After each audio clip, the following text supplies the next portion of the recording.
So I just got out of a pretty high stress meeting, so I'm gonna do what everyone else does to calm down from anxiety and talk about Lord of the Rings. And what better thing to talk about than what was happening on this day in Middle-earth? On this day, in the year 3019 of the Third Age, the Fellowship reaches Lothlórien, more specifically Caras Galadhon. Pretty sure I'm pronouncing that correctly. If I'm not, feel free to correct me. Anyway, Caras Galadhon is the capital city of Lothlórien, where in the greatest tree lives the Lady Galadriel and her husband Celeborn.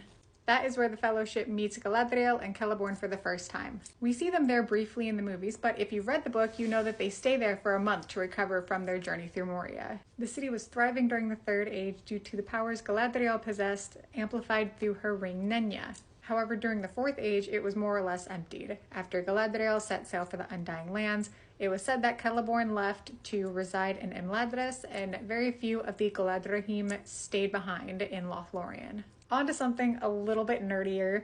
If you look at the two words side by side and listen closely, you'll notice that the beginning of Galadhon in Caras Galadhon and Galadriel are spelled similarly and sound the same. Now, normally you would think they probably have a relation to each other, but they don't. Galadriel is a Sindarin name that's translated into maiden with gleaming hair.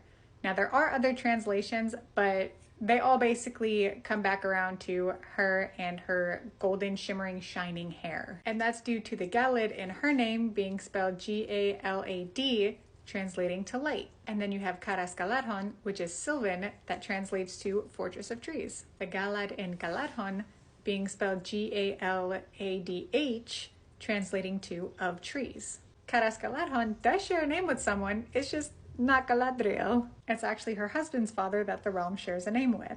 Galadhon was the father of Celeborn and his brother Galadriel, I believe that's how it's pronounced, and he was also the nephew of King Thingol, who we all know is Lúthien's father and Beron's father-in-law. I just realized I've been droning on about this for a while. My anxiety has calmed down. I have tree people in my yard cutting down trees now, so it's gonna get loud, so I'm gonna stop it here. Thanks to whoever stuck around and listened to me drone on this long. I started at one point and then got way off topic, so I'm sorry, but it happens.